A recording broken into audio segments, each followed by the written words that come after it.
Happy Friday, everyone. It's so good to see you all here. Welcome. We've been expecting you as we do every Friday. It's so good to have you all here and community with us. I am Dr. Nika White. My pronouns are she, her, and I serve as the founder and lead principal consultant for NWC. And you are joining the Intentional Conversations VodCast, where we intersect conversations of diversity, equity, and inclusion and belonging with leadership and business. If you would, please find the chat and let us know where you're joining the conversation from today. It's always a treat for us to know where people are joining the conversation from. We know that we have a pretty wide audience and great reach, and that always excites us.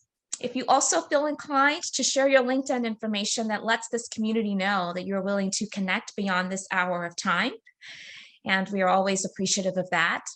I'm seeing Louisiana, I'm seeing Denver, Oakland, California, Nashville, Tennessee. Yes, lots of great places that are represented here today.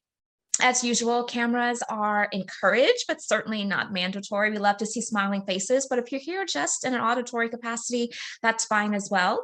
We do have the closed caption feature that has been enabled for your benefit, if that's of use to you. And so we always like to practice disability inclusion. So we hope that that's of use to any of you that have joined here today with us. And we have a great lineup, a wonderful guest co-host that I cannot wait to officially introduce. And so with that in mind, we're going to go ahead and get started. Again, welcome to Intentional Conversations VodCast.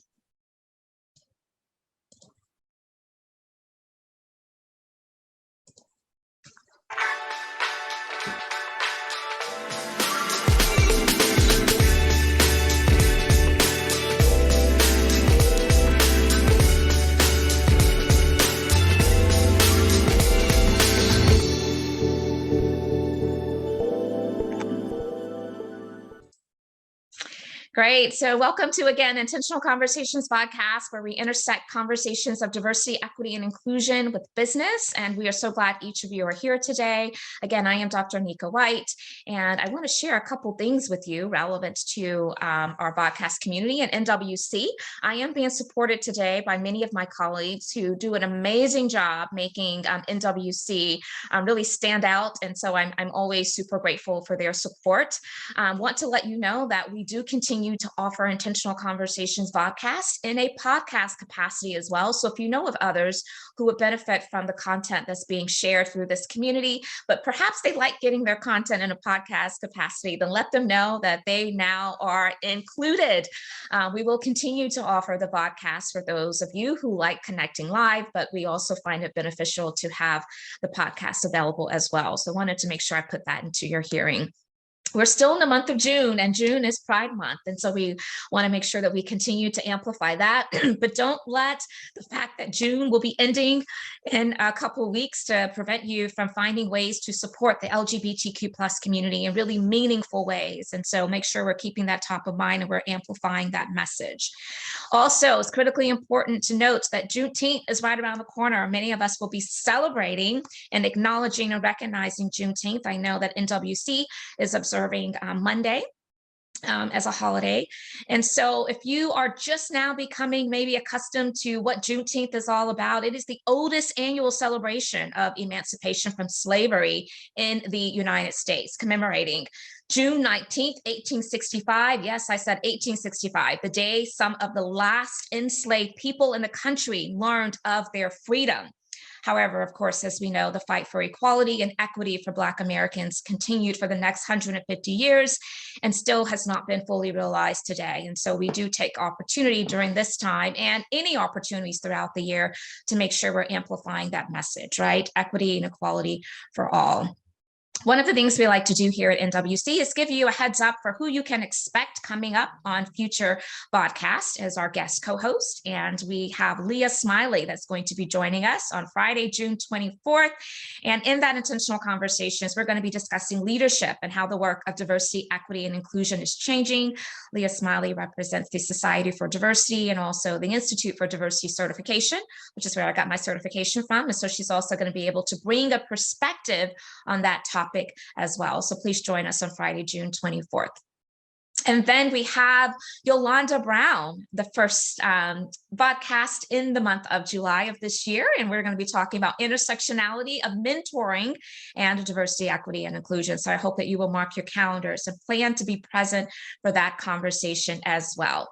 Now, Intentional Conversations podcast community, it does me great pleasure to introduce a friend of NWC, my Sora, who I am very proud of, and I love all that she's doing and the voice of authority that she has in this space. And I'm talking about none other than Sacha Thompson.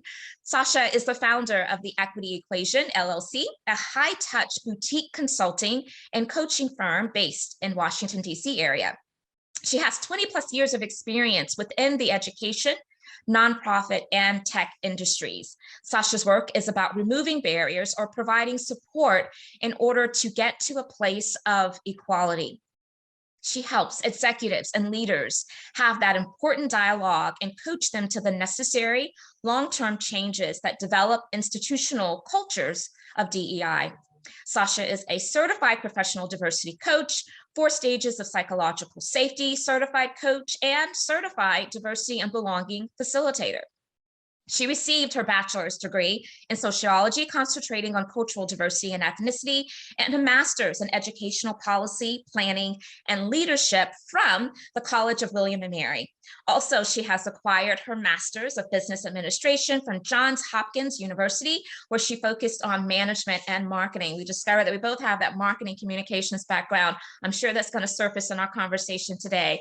But podcast community, you know what we do at this time. We find ways to celebrate, to honor, to appreciate our guest co-host. And so find those emojis, find the chat, whatever way we can make Sacha feel welcome. Let's do so at this time. Sacha, we're so glad you're here. Thank you so very much for accepting our invite, for sharing space with us. And we cannot wait just to jump in. Greet this audience in your own way. Oh my gosh, of course. Thank you so much for having me. This has been an honor and a pleasure to always be in your company. Hello, everyone. I am so excited and thrilled to be here with you today. My name again is Sacha Thompson. I am a practitioner. I am a friend, a sister, a bonus mom. I am a lover of dance, a lover of music, a lover of good food, a lover of great desserts, a lover of comedy and joy. So yeah, I mean, those are the things right now that are just kind of front and center for me. I'm really thrilled to be here with you.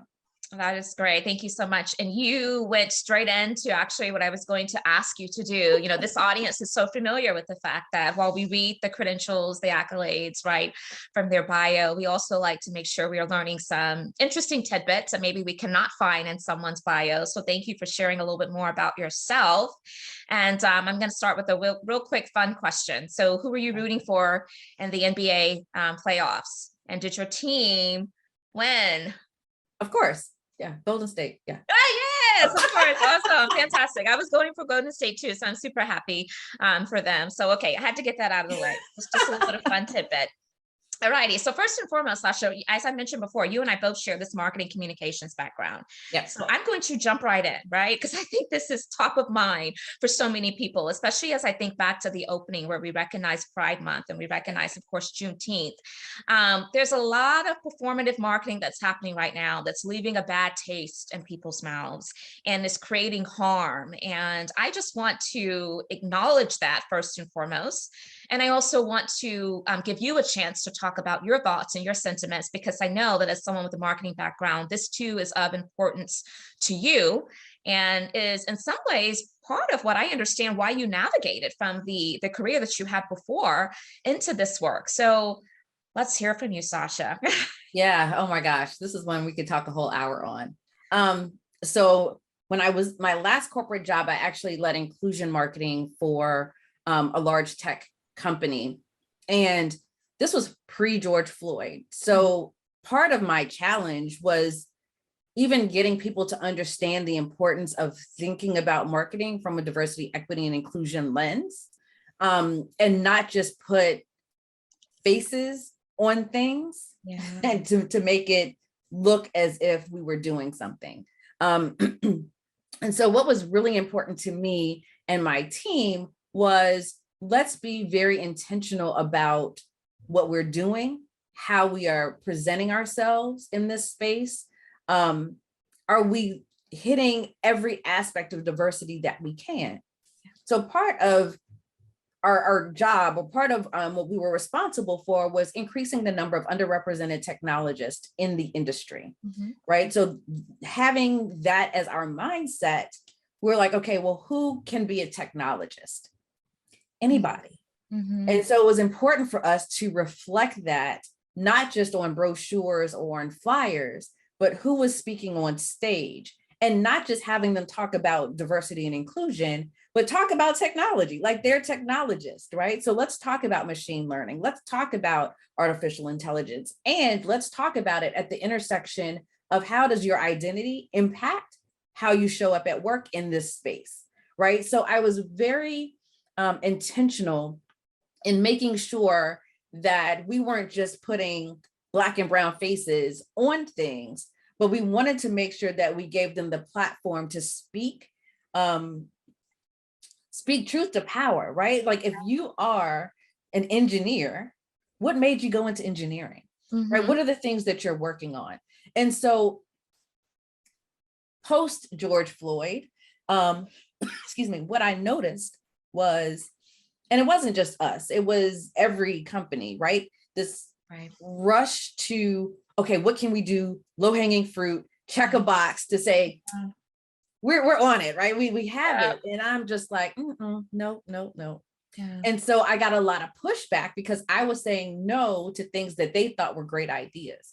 And I'm like, if you're causing more harm than good to the communities that you're saying you're supporting, then that's very problematic, right? So just as many companies had these listening tours and to debrief what was happening, one of the things that I did was said, okay, let's bring in someone to talk about racial trauma.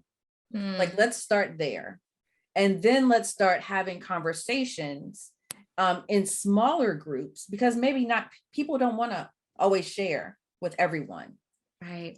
And then let's have the resources available so the therapist, because your manager's not a therapist, they may need someone help too, to be there and support. So it was much more for me, and even in the work that I do now, how do you go just beyond checking the box to truly being intentional in the impact that you're going to have on the community?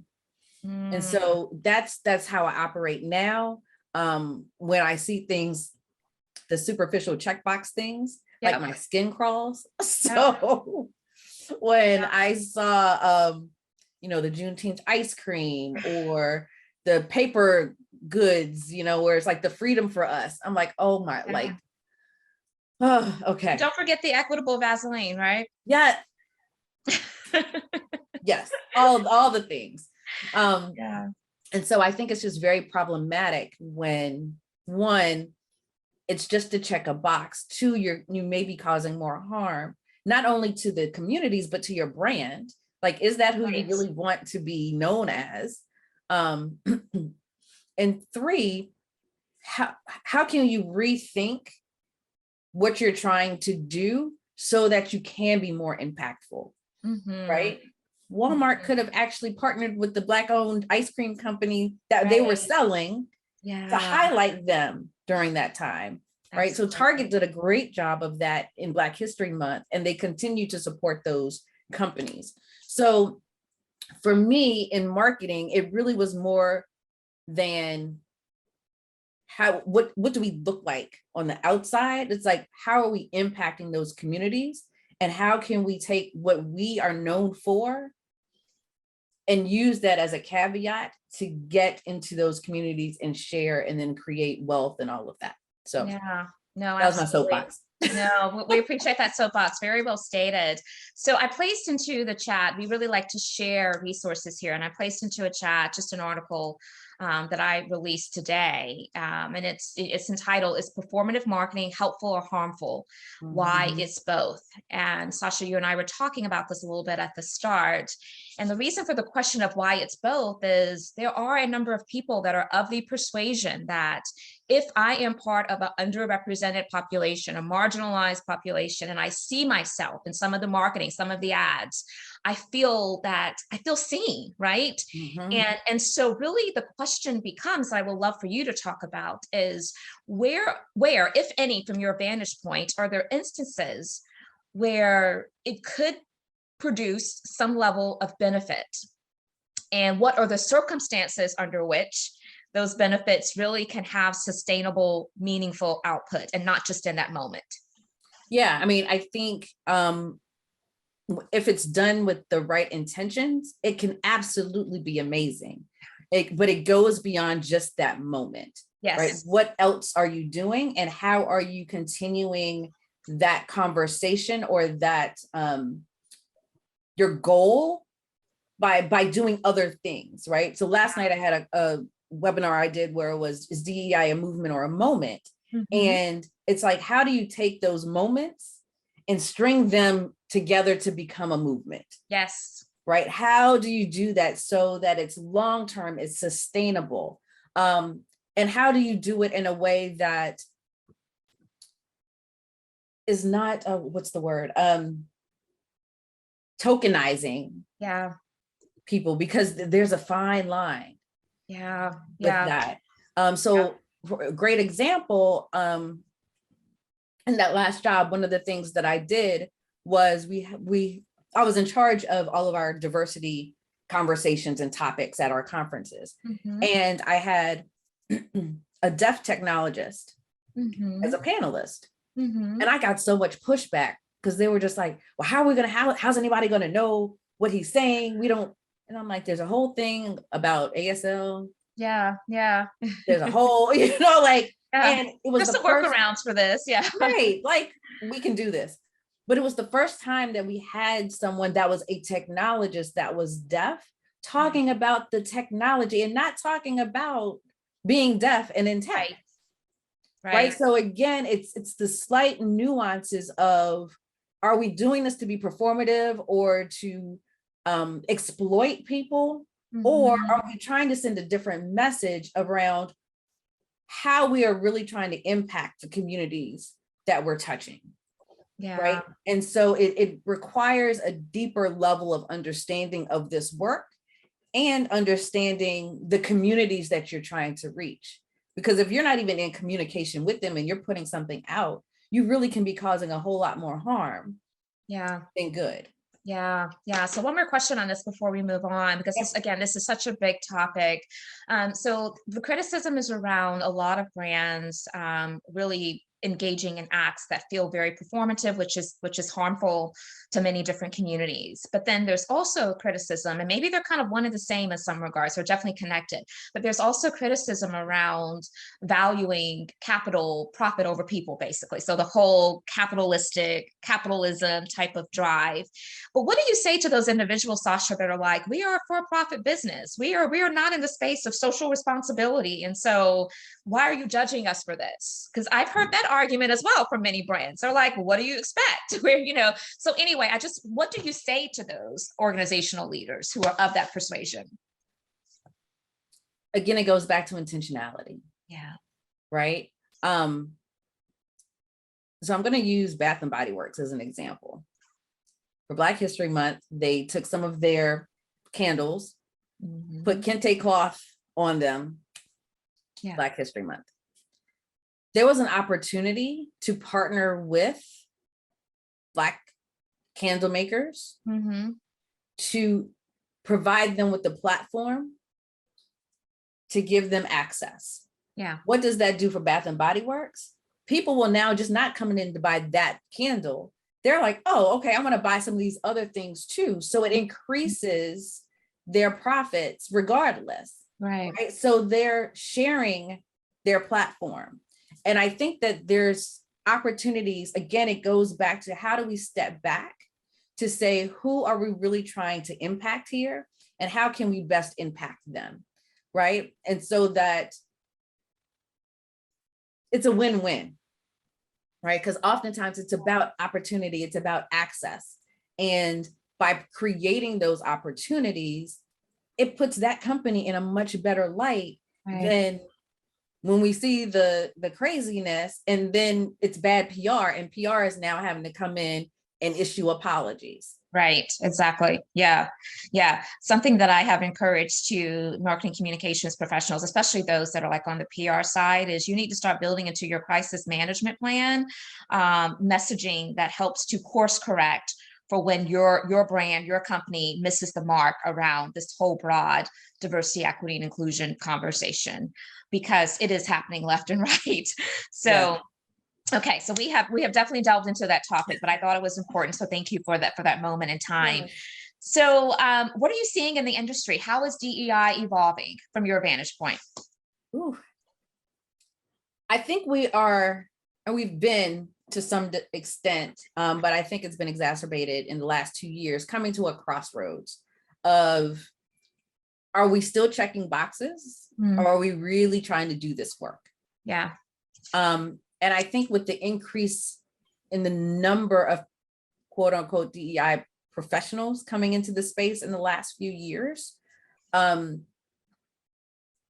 starting to see that divide as well too, right? So for me, most of the work that I do really is about long-term sustainable, like how can we shift culture, shift behaviors, shift how we're approaching this to become a more inclusive organization, right, than let me come in and do a workshop, right?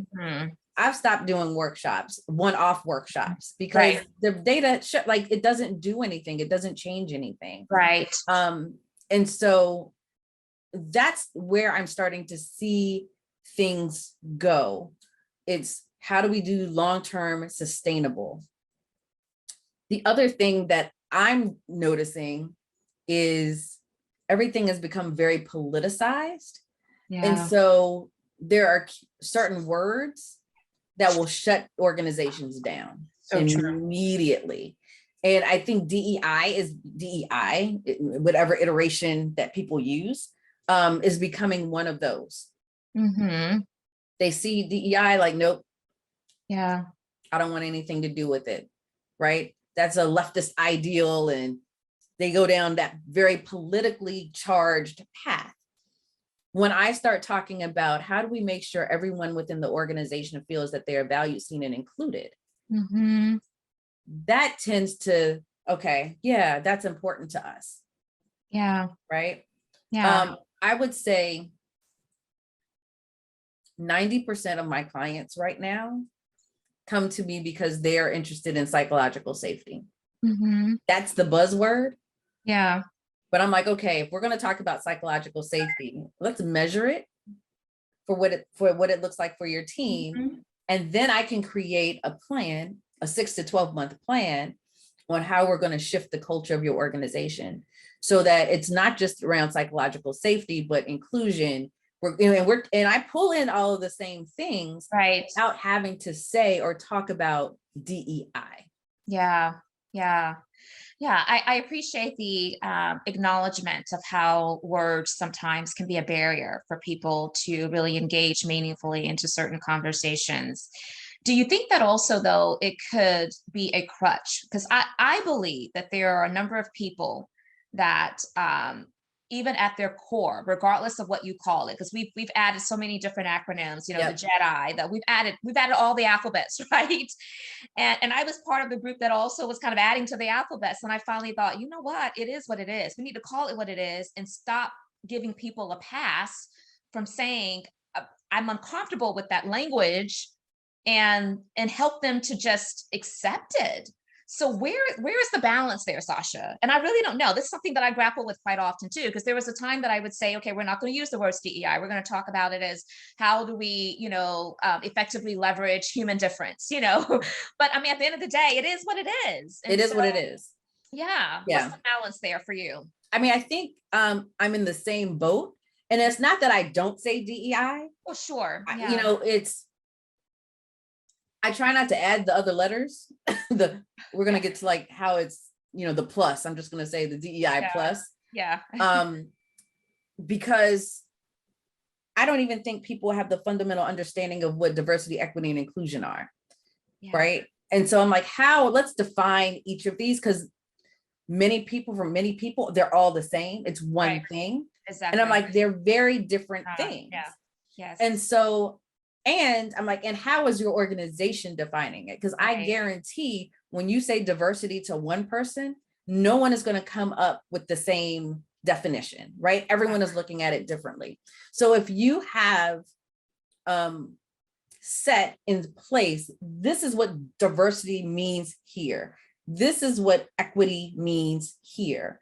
And it's different than equality, right? Like, let's have that conversation. That and then let's talk about, what does inclusion look like? Yeah. And so for a lot of my work, many of the companies I work with have defined diversity pretty well. So that's why we really don't touch on that. And I focus on the inclusion part right now, because that's where they're struggling. Folks, their voices aren't being heard. They're not being seen. They're not getting promoted, like whatever the issues are. So I'm like, let's deal with that. And then once we define what those things are, now let's talk about equity. What does equity look like within your organization? How do you start to balance this out? Yeah. And it's not giving everybody the same thing. Absolutely. It's definitely not giving everybody the same thing. What I love about your practice, your work, your platform is that you are really intentional about giving back to practitioners who are in this space, helping them to kind of find their way. And, you know, quite honestly, while I've loved the greater attention, the deepened attention that's been given to our work and our discipline, in some regards, there have been a lot of questions of how do we better regulate it? And if that's even, you know, the best word to use there, because there are a lot of people who overnight became DEI experts, right? Of course, yeah. And so here's the thing. Many consultants are joining this space. And are they moving the needle? Are we moving the needle? I'm putting myself into that. Or are we just making noise? Because that's kind of the argument that I'm hearing sometimes. Yeah. I think it's a little of both. Yeah. I think there are a number of practitioners that have come in. No, I'm not going to even call them practitioners. There are a number of people that do DEI consulting. Yeah. That came into it because they saw it as a lucrative industry. Yes. Right. And they have a very set way of creating things based on their experiences. I think they are causing, and it's starting to trickle out now, some damage. Because I'm now talking to folks that are like, I've worked with this consultant and they scared us, they yelled at us, they didn't give us, I mean, it's just the list of that experience has been horrible. And then now they're like, okay, now we need to actually do some work. So I'm seeing that. I'm seeing a number, to your point earlier, around people coming into it about passion. Yeah. And I'm like, okay, but what else you got? I know, right? I often say passion only would take people so far. You know, you need both will and skill to be able to work and do it effectively. And I'm just like, what else do you bring to the table? Like, what other skill set do you have? Yeah. Is it, again, marketing? Is it strategy development? Is it program development? It's like, what else is it that you have? Because this work is hard and that passion will wane. Yeah. And so you need to be able to fall back on a skill set that you can marry with DEI, that can push this forward. The other thing that I've started saying to a lot of people that are coming to me and saying, hey, I'm interested in getting into DEI. And I'm like, no, stay in your role and look at it from an equitable and inclusive lens. Right. You can do DEI work, not having a title of DEI. And that is the message that I think so many people miss. Yes. You know, they feel like it only should be owned and it only belongs to those who are charged with the title of DEI officer, manager, director, leader, or even like the HR professionals. It belongs to all of us. So I love that message, and we need for more people to gravitate to that. Yeah. And I'm like, that's how this work becomes, you know, I talk about DEI needs to be in the company DNA, right? And so how it becomes part of the DNA is when you have people that are looking at things from an equitable lens in accounting, in finance, in marketing, in product design, in product development. Like when you have people that are thinking about this from with a DEI lens, that's how we get this work done. Absolutely. Right. Absolutely. And the chief diversity officer is just helping put some of the pieces together. Yeah, they're just the resource. They're not the sole owner of the work. And you know what else frustrates me about that, Sacha, is that there are so many organizations where their DEI function sits under HR. And I understand why. But to your point a moment ago, it just doesn't affect people ops. It affects everything. And I think that's one of the misses. And so I am often, when I am asked to advise around where should this role fit, yeah, I'm saying it needs to report directly to your top senior level leader, your CEO, your president, but it needs to certainly have those strategic alliances and influence across all areas of the organization, not just the HR piece. Yeah, I did a blog post a couple months ago that basically said your DEI efforts are failing because it sits in HR. Yeah. And a big part of that was HR is about people, process, let's protect the company, mitigate risk, right? Yeah, right. When you have HR leaders that haven't even done their own internal work, but now they're charged with doing DEI, it's a conflict of interest, right? And if you have people that are dealing with the isms, racism, sexism, ableism, whatever it is in the workplace, and again, they're going to HR. HR's first thing is how we protect the company. They're not thinking about this employee, right? To the extent of if there's something really legitimate there, but it's not egregious. Yeah. The lowest hanging fruit is going to be protect the company. Yeah. And so that's part of the challenge in this. And I can, like my experience, again, one of the reasons why I left the corporate space is we had a DEI leader who had never done diversity work before and proudly told people she had never done diversity work before, and used that almost as a way to say, you know, I've never done diversity work, but look, here I am leading this for this large tech company. Yeah. And so when George Floyd happened, I was sitting back eating my popcorn because I'm just like, okay, what you gonna do now? Yeah. Because you don't know how to deal with Black people.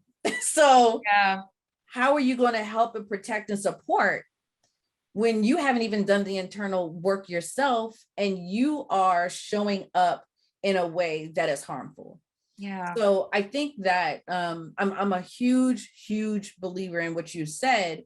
That role needs to sit outside of HR. It's in partnership with HR. Absolutely. Absolutely. But it's in partnership with every other aspect of the business as well.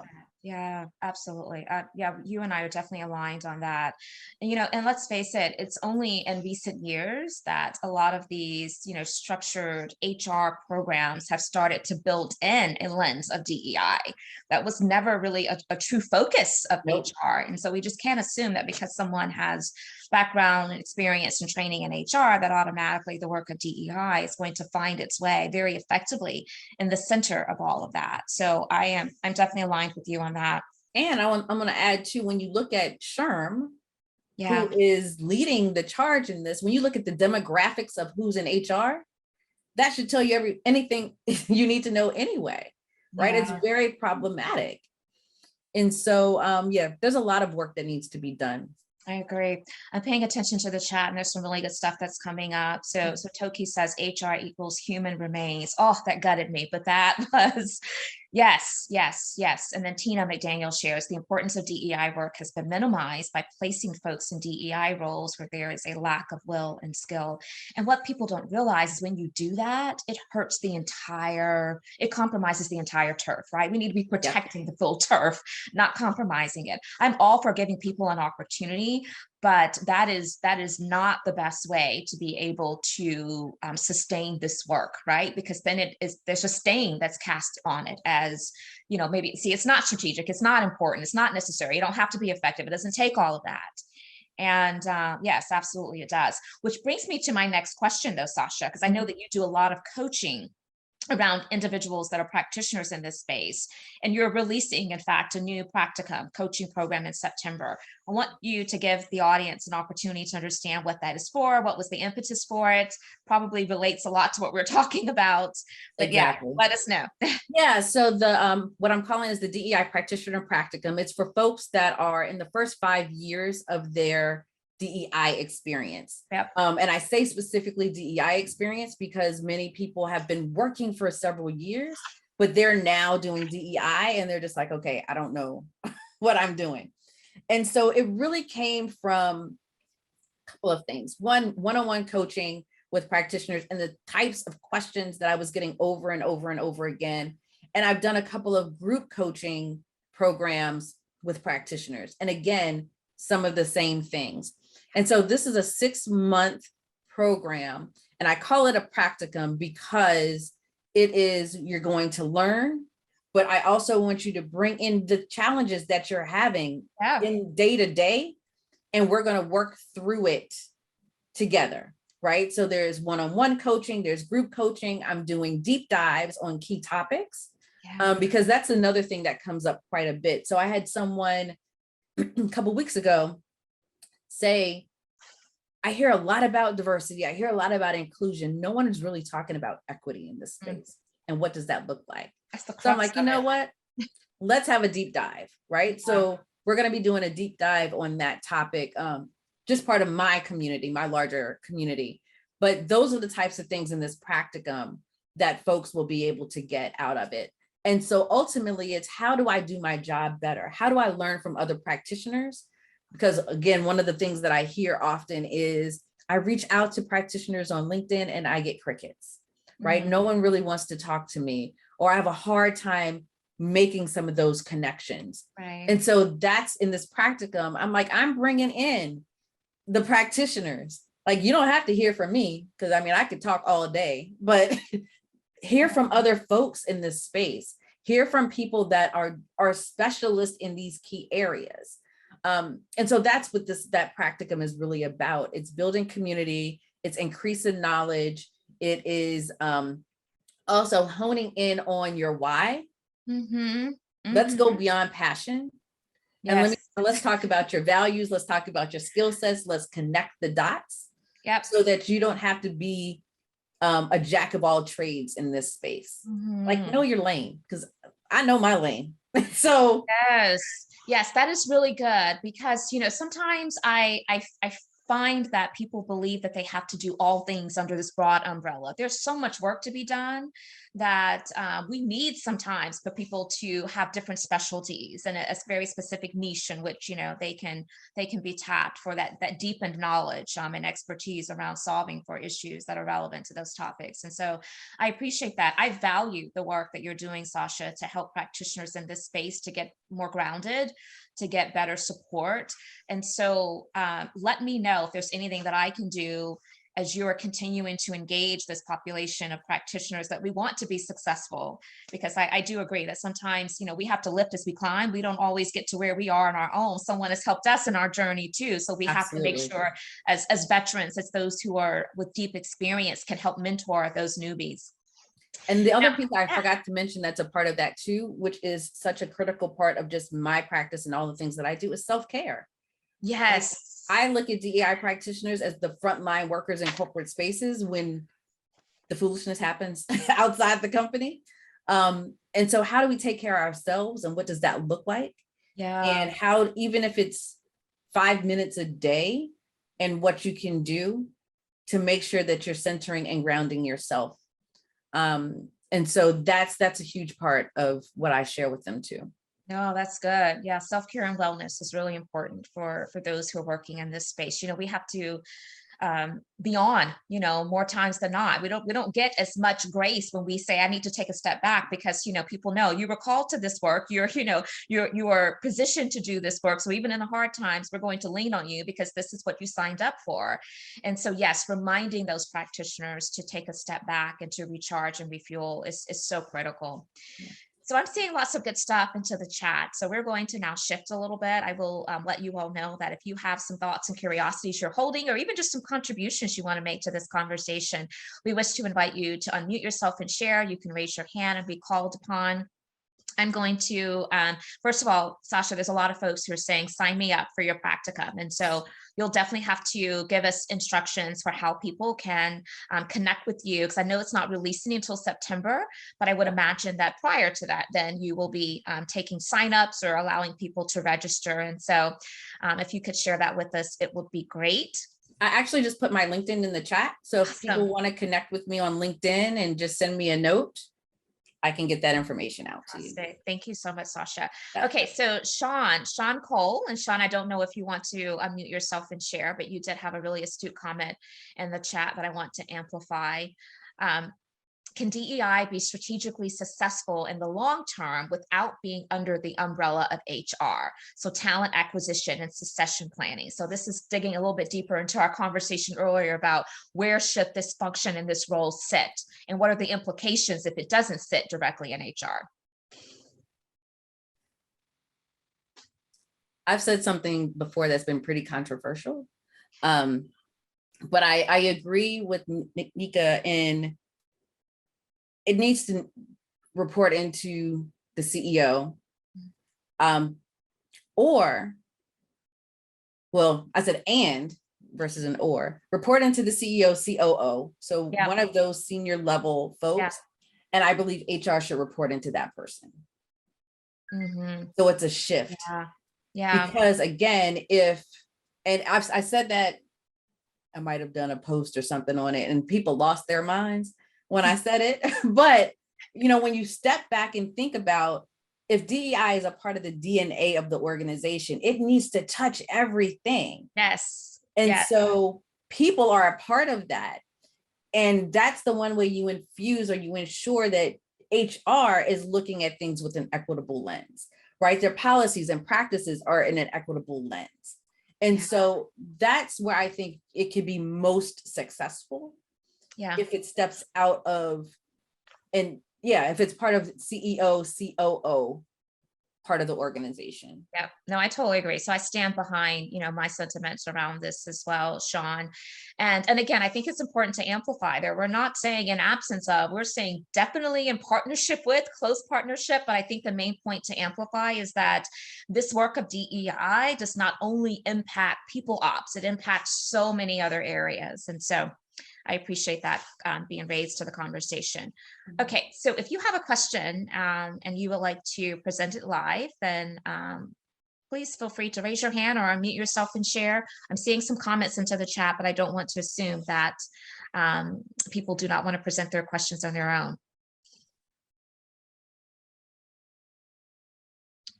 Okay, so I'm seeing Tina's question. Tina, I'm going to present your question for you. And if you are interested in maybe elaborating, certainly put your hand up and I will spotlight you.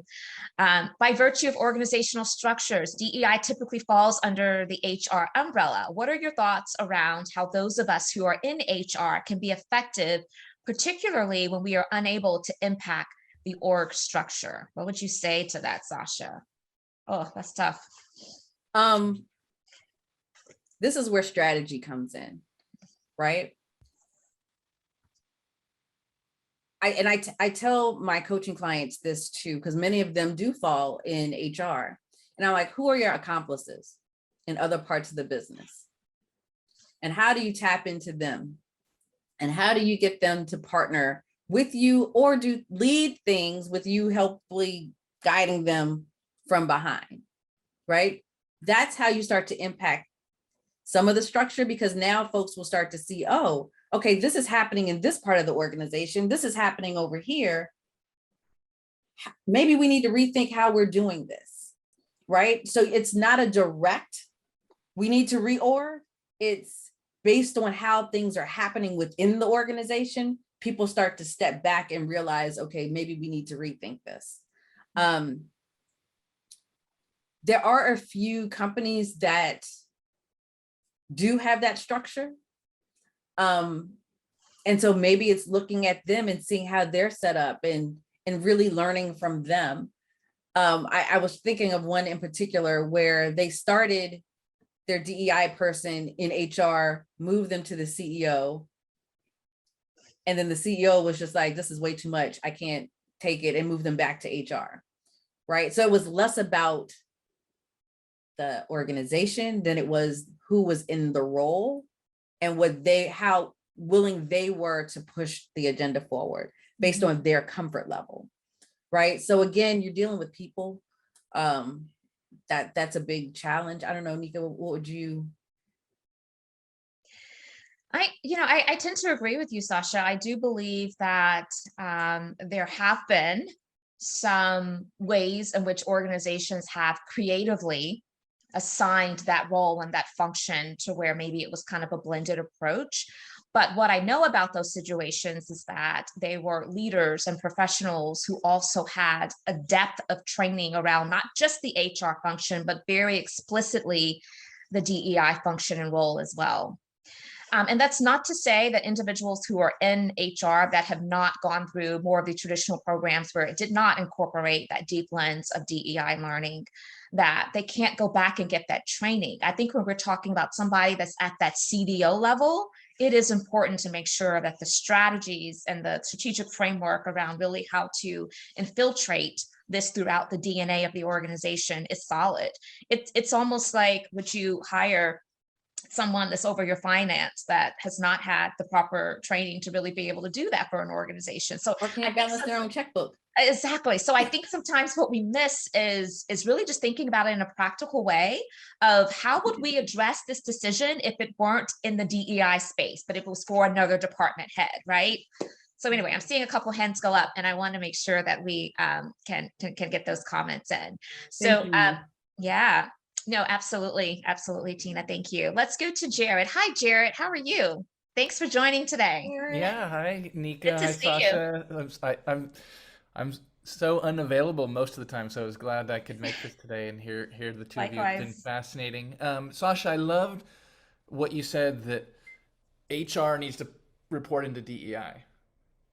And as we know, because I've been in-house on tech companies working on DEI teams who report into HR, and the CHRO or the equivalent, maybe means well, maybe doesn't, but almost inevitably, invariably doesn't have the fluency, the drive, the commitment, and it becomes a risk averse, all the things we know. So I'm curious to hear more about, I think your idea is brilliant. Have you had any receptivity to that? Because it really becomes, in my mind, like a power dynamics thing, because that shift is huge. So if the HR person is running things, then that person has all the power and the decision making, right? But if the DEI person has the power, then we can get it done. So I'm just curious to hear more about, the receptivity you've had to that idea, if any, and just love to hear a little more, a little more details on where that could go, and maybe has gone, if you've seen any, if you've seen it work yet. Yeah, so I think that was one of my posts that ended up with, I don't know, like 30,000 views. Like, it was just ridiculous. Like, how you have some posts that some people see, and that one, I woke up the next morning like, what in the world has happened? But I think part of that was, and what was interesting about it, folks that were in HR roles, and at first there was a visceral reaction to like, no, that would never work. And then the conversation started to change to, oh, but you know what? It probably could work if X, Y, and Z, right? So I think that one, the CDO role is fairly new. And so there's a lot that's not known about what that role does. And I think once that becomes a little bit more solidified in the industry, and what the expectations of that role are and how it should be an umbrella to everything, you'll start to, it may shift. Now, what other teams go under that CDO role is another part of that conversation too, because you can't just have HR, right? So what does the structure look like when you have a chief diversity officer that has folks reporting into them? Is it someone from the product team? Is it a dual relationship? Like, so those are things that we still need to figure out. But yeah, it was just one of those, one of my thoughts that I was like, yeah, let me throw this out there and see what sticks. Yeah, I love it. Me too. I Me hope too, it gains Jared. traction. Yeah, I hope it gains Yeah. traction because I'm it's glad yeah. you did, because again, this industry, this space, just like other spaces, we have to be innovative. We have to, bring forth some reframing and reimagining of how in which we're doing things. And so if nothing else, I like the fact that it sparked really good banter around people interrogating their thoughts on, could this work? Could it not work? How can it work? And I think we need more of that. So good to see you, Jared. Thanks so much. And by the way, Jared has a great book out. It's called White Men Confronting Racism. And so Right there. yep, I know. I have mine on my shelf too. We appreciate you, Jared. Okay, we have some hands up. Alicia McConnell. I'm actually going to spotlight you now. Thank you kindly for being here. Hi, thank you. Hi. Hi, Alicia. I'm calling in from Dublin, Ireland. Oh, fantastic. Ireland. And so I work in the sports space, and in many sport organizations, like DEI is separate from disability. So I sort of wanted to know your thoughts there.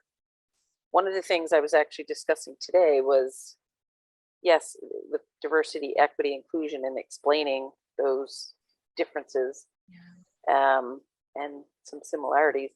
We talk a lot about belonging. I don't know if anyone tuned into the NCAA conference. They had a long day of sessions. Really, it wasn't a long, it was a great day. It was, and so those were just a couple questions, and I had to write them all down. And then lastly, I often use different emojis, because most emojis were in the beginning with emojis. They were all, to me, they were all white. So I tend to use a darker emoji, and I've sort of been called out, like, you can't do that. And so I wanted to get your feedback on that. Like, even with my raised hand here, is that me being stupid? Thank you. Like, where do we start? Yeah, it's a really good question, Alicia. Thank you. Yeah. So let's work our way backwards. The emoji thing, my thing with emojis is use whatever you want to use. Like what you feel like using, use it. It's just like, I do a session on identities, and it's like, no one can tell you what your identity is. Like, you own your identity. And so I look at the emojis the same way. If you want to be a purple unicorn in your emoji, fine, go for it. Right. If that's what meets your spirit. The second thing that you talked about was the use of belonging. And it goes back to what we were talking about with just kind of the alphabet soup of all of this. And I think belonging is one of those phrases that was used to kind of soften the blow of what the work is. And I'm like, if we can't get from diversity, equity, and inclusion, then there's no way I'm going to belong, right? If we can't even talk about inclusion, there's no way I can belong. And so I tend to not use belonging when I have some of these conversations, knowing that other people do. Like justice is another one. If we can't have a conversation around diversity, equity, and inclusion, how are we going to even get to justice? Right. And to me, justice is part of the equity piece. Mm-hmm. So yeah, that's kind of my thought process on that. And then I think the first question you had was the disability being separate from DEI.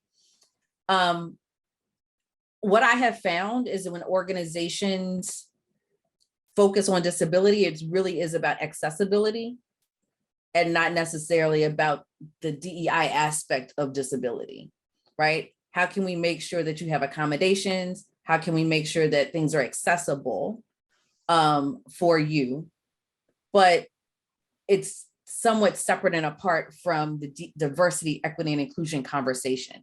To me, disability is a part of that, and accessibility, all of those other things fall into that. I did a podcast with Sherry Byrne-Haber a couple of months ago, and we talked about that, right? How to look at the disability community with a more inclusive lens. And I think that she's one of the people that I really look up to in that space. Again, that's not my wheelhouse, but I know who to follow and who to talk to in that space. And so I try to be, and I hate the word ally, but I try to do what I can to increase visibility of the disability space so that it's not left out of the DEI conversation. So I hope that helped. Thank you. Excellent. Okay. Yeah. What was her name? Sherry Byrne-Haber. I'll Okay. put it in the chat. Oh, cool. Thank you so much. Yep. Alicia, I love the fact that you feel so much agency to use whatever emoji that you want to. I mean, for me, what I thought about is that this is a way, it's small and it's subtle, but it is a way for us to start really just, chopping down this whole centering of whiteness, and I think that's important. I mean, for the longest, people of color didn't have an option of another type of emoji. We had to pick, the white emojis. And so I think there's something to be said for that. So thank you so much for being here and for sharing your question. Okay, Tracy, I'm coming to you next. I'm adding you to the spotlight. Thank you for being here. Share your question or comment. Thank you. I'll try to be quick. So a lot of what we talked about has been the strategy part of the conversation.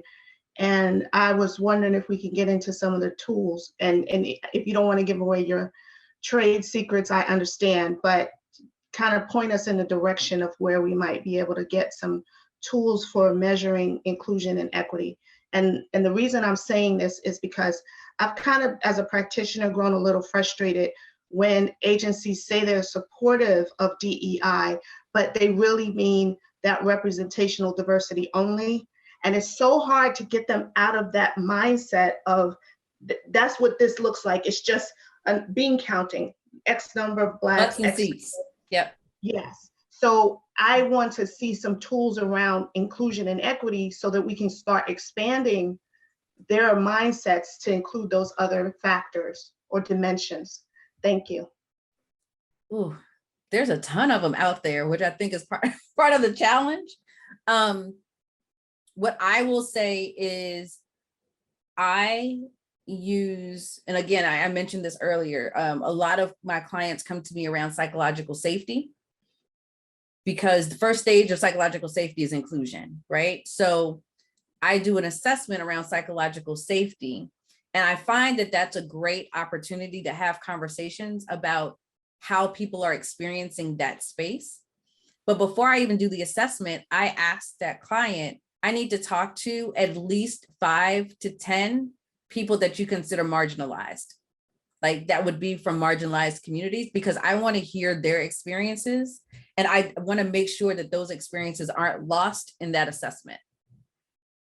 Because what we often do is, oh, if we only hear it from 1 or 2 people, right, we dismiss that as not important. But so I want to make sure that I balance what I'm hearing from them with what the results are saying. And then I can present that leader with a score. And what I've been able to do is say to them is, this is your score. This isn't your team score. This is how you create psychological safety for them. So if it's low, that's a reflection of you as a leader. Now, what can we do to change that? Right? And so it's been fabulous in that they start to understand, okay, I need to do some different things here in order for people to feel valued, seen, heard, connected. Right? So it's it's more around like, how do we measure inclusion? How do we measure how people are showing up? How comfortable do they feel speaking up? Right? Because stage 4 is challenger safety. If I can't speak up and say something is wrong because I feel that you're going to punish me in some way, then I'm not going to give you the best of who I am. So I find that tends to be a really great avenue to get into with a lot of my clients. There are some other inclusion and equity tools that are out there that I think are helpful, and a lot of consultants actually have created their own as well too. So it really is based on who you're working with, what they're doing. What I will say is the psychological safety one that I currently use the one downfall and why I do the one-on-ones is because it doesn't have a way to cut demographic data. And so I'm working with someone now to be able to do that. How can I measure psychological safety and tell you what it looks like at the intersection of identities? Mm-hmm. Really rich. Thank you so much, Tracy, for your question and for being here today. We are at the top of the hour, but Sacha, I want to give you our remaining 30, 60 seconds to close us out in whatever way that feels good to you. If there's something we haven't touched on that you're having a lot of energy for, I want to give you the time now to share that. This has just been fabulous. I did put in the chat the episode. Oh, sorry, that's the wrong one. Well, actually, that's one on strategy, if anybody wants strategy. But the one with Sherry. Dr. Sam is amazing. She's been on our podcast before too. So that's another really good resource to follow. Yes. So I'm the one with inclusion of accessibility with Sherry. Let me put in here. There you go. Yeah. So no, I mean, I think this has been fabulous. If anyone, I put my LinkedIn in there to connect with me. I think it's having these conversations are so important, right? We are very rarely have the opportunity to be able to connect in dialogue. And so anytime that we can do that, we learn and grow from each other. And so I'm always willing to be a part of those conversations and ensuring that people feel part of this larger industry and community. So thank you so much for having me. This has been an honor and a blessing, and my cup has been filled for today. Thank you. Likewise, the same on this side. I appreciate you, Sacha. I appreciate each of you joining us today. And if this conversation has been useful for you, then feel free to share it with others. Make sure they catch the replay or join the podcast. There are lots of other questions that are popping up. Again, I encourage you all to connect with Sacha, and I'm sure she'll be more than willing to be a resource to you. So thank you all so very much. Have a wonderful weekend. Bye-bye.